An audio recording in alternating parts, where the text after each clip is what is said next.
TV వీక్షిస్తున్న ప్రేక్షకులందరికీ నమస్కారం. ఈ రోజు మన ముఖ్య అతిథులు ఎవరంటే యామిని గారు. యామిని గారు ప్రస్తుతం బీజేపీలో ఉన్నారు. ఆవిడ గతంలో టీడీపీలో ఉన్నారు. టీడీపీలో ఉన్నప్పుడు పవన్ కళ్యాణ్ గారిని ఏమన్నారో ఒక్కసారి మనం విందాం. తెలుగుదేశం పార్టీ లోకేష్ బాబు గారి గురించి అలాగే పార్టీ గురించి కొన్ని కామెంట్స్ చేశారు. ఆయన వారసత్వం గురించి మాట్లాడారు. పవన్ కళ్యాణ్ గారు మీరు వారసత్వం గురించి మాట్లాడడం అనేది నిజంగా హాస్యాస్పదం అనిపిస్తుంది. ఎందుకనంటే కనీసం పావలా కూడా చెల్లని పవన్ కళ్యాణ్ గారు 2000 రూపాయల నోటు వంటి లోకేష్ బాబు గారి గురించి మాట్లాడడం అనేది అది నిజంగా ఎంత హాస్యాస్పదంగా ఉందో. ఎందుకనంటే కనీసం పావలా కూడా చెల్లని పవన్ కళ్యాణ్ గారు 2000 రూపాయల నోటు వంటి లోకేష్ బాబు గారి గురించి మాట్లాడడం అనేది అది నిజంగా ఎంత హాస్యాస్పదంగా ఉందో. పవన్ కళ్యాణ్ గారు పావలా అయితే నువ్వేమన్నావు, లోకేష్ గారు 2000 రూపాయల కాగితం ఉందామి అంటే ఈయన పావలానా? ఆయన 2000. మరి నువ్వెంత? ₹1. నేను మరీ అంత ఎదవలా కనపడుతున్నానా? ఓ మాదిరిగా కూడా కనపడలేదా?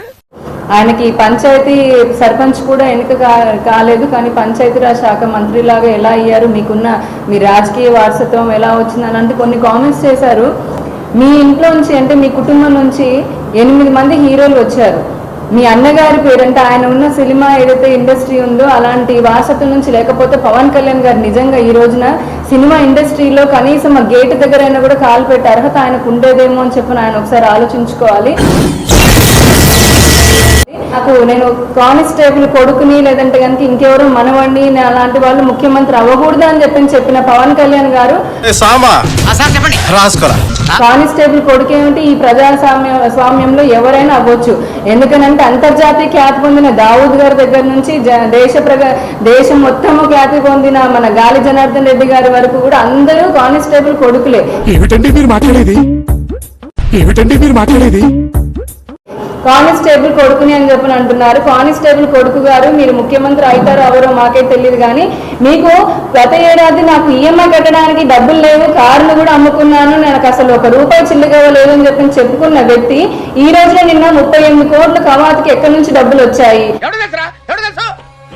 ప్రజారాజ్యం పార్టీ పెట్టినప్పుడు యువరాజంగానికి మిమ్మల్ని మీ అన్నయ్య గారు తీసుకున్నారు, మరి దానికి మీరు సమాధానం చెప్పాలి కదా. మహాత్మా గాంధీ గురించి మాట్లాడుతూ యామిని గారు మీకు ఎంత టీడీపీ ప్రేమ ఉంటే మాత్రము మా పవన్ కళ్యాణ్ గారిని ఎన్ని మాటలు అంటారా? మాకు చాలా బాధగా ఉంది. మనం అహింసలో వెళ్దాము, మనకైనా ఎన్నో నీతులు చెప్పిన వారు మీరు మీ ప్రెస్ స్టేట్మెంట్స్ మీరు మాట్లాడుతున్న మాటలు తీస్తే తాట తీస్తాము, తోలు తీస్తాము, ఇంకేదో తీస్తామని చెప్పని అంటున్నారు. యామిని గారు మా పవన్ కళ్యాణ్ గారిని అలాగంటుంటే చాలా బాధగా ఉంది. ఆయన ఎంతో చక్కటి అహింసావాది. ఆయనకి హింస అంటే వినపడదు, ఒక్క దూతు పదం కూడా మాట్లాడరని మీకు తెలియదా? తీసుకొని పళ్ళు రాళ్ళ కొడతాను కొడకల్లారా, ఒక్కొక్కడికి చెప్తున్నాను. ఎదవల్లారా, సన్నాసిల్లారా, చవటల్లారా, దద్దమ్మల్లారా. యామిని గారు మా పవన్ కళ్యాణ్ గారు ఏదో షూటింగ్ లో మాట్లాడవలసినటువంటి ఆ బూతులను మీరు తీసుకుని ఇది నిజం అనుకుంటే ఐఎమ్ వెరీ సారీ. ఆయన అటువంటి వారు కారు, ఆయనకు అసలు బూత పదములే రావు. రాజ్యాంగం కల్పించిన హక్కు ఇది. యామిని గారు విన్నారు కదా, మా పవన్ కళ్యాణ్ గారికి ప్రత్యేకముగా రాజ్యాంగము బూతులు తిట్టమని ఆయన హక్కు కల్పించిందని చెప్తున్నారు. మాకు అంబేద్కర్ కల్పించిన హక్కు ఇది. మతిపోయిందా నీకు? యామిని గారు విన్నారు కదా, మీకు మతిపోయిందా అని కూడా మా పవన్ కళ్యాణ్ గారు మిమ్మల్ని ప్రశ్నిస్తున్నారు. కాబట్టి మీరు అవి బూతులు అనుకోవడం తప్పు. ఆయనకు బూతు పదములే రావని మాకు తెలుసు. ఎవరు తాట తీస్తారండి, ఎవరు నలుపుతారండి? మీరు కూర్చొని మల్లెపూలను తప్పితే ఇంక దేన్ని నలపలేరు. తాట తీస్తాము, తోలు తీస్తాము, ఇంకేదో తీస్తామని చెప్పని అంటున్నారు. ఎవరు తాట తీస్తారండి, ఎవరు నలుపుతారండి? మీరు కూర్చొని మల్లెపూలను తప్పితే ఇంక దేన్ని నలపలేరు. యథా రాజా తదా ప్రజా మీరే అలాంటి మాటలు మాట్లాడి ఇలా ప్రజలందరూ యువతని ఈ రోజున మీరు ఎటువంటి మార్గం వైపు మీరు మళ్లిస్తున్నారు అనేది నిజంగా ఒక ప్రశ్నార్థకం అయితే. రమణి గారు మీకు నోరుంది కదా అని ఇష్టం వచ్చినట్టు మాట్లాడితే మేము ఊరుకోను.